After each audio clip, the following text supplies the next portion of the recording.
அப்பா எழுதிய கடைசி கடிதம். சென்னையில் ஒரு மென்பொருள் நிறுவனத்தில் வேலை பார்த்து கொண்டிருந்தான் கார்த்திக். அவனுக்கும் அவன் தந்தைக்கும் இடையே எப்போதும் ஒரு இடைவெளி இருந்தது. தந்தை ஒரு பழைய காலத்து மனிதர், கண்டிப்பானவர். கார்த்திக் எப்போது போன் செய்தாலும் சாப்பிட்டியா, வேலை எப்படி இருக்கு என்ற 2 கேள்விகளுக்கு மேல் அவர் பேசவே இல்லை. அவர் மீது கார்த்திக்கு எப்போதும் ஒரு வருத்தம் உண்டு. அப்பாவுக்கு என் மீது பாசமே இல்லை என்பதுதான் அது. ஒரு நாள் அதிகாலை கார்த்திக்கு ஒரு போன் வந்தது. தந்தை மாரடைப்பால் இறந்துவிட்டார். பதறிப்போய் ஊருக்கு ஓடினான். இறுதி சடங்குகளெல்லாம் முடிந்த பிறகு தந்தை பயன்படுத்திய பழைய அலமாரியை திறந்து பார்த்தான். அதில் ஒரு சிறிய டைரி இருந்தது. அதில் ஒரு குறிப்பிட்ட பக்கத்தில் ஒரு கடிதம் இருந்தது. அது கார்த்திக் தனது முதல் சம்பளத்தில் அவருக்கு வாங்கி தந்த வேட்டி இருந்த கவரில் வைக்கப்பட்டிருந்தது.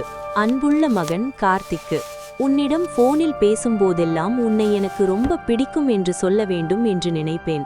ஆனால் நீ வளர்ந்து விட்டாய். உனக்கு என் பாசம் சங்கடத்தை தந்துவிடுமோ என்று பயந்து வார்த்தைகளை விழுங்கி விடுவேன்.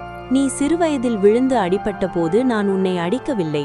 நீ வலியை தாங்க பழக வேண்டும் என்பதற்காகத்தான் தூரமாக நின்று அழுதேன். நீ கேட்ட பொம்மையை நான் வாங்கித் தராத அன்று இரவு முழுவதும் நான் தூங்கவில்லை. உன்னை பெரிய ஆளாக்க நான் சேர்த்த ஒவ்வொரு ரூபாயும் என் பசி மறந்து சேர்த்தது.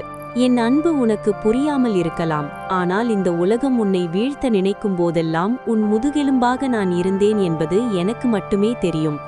உன் வெற்றிதான் என் வாழ்வின் அடையாளம்.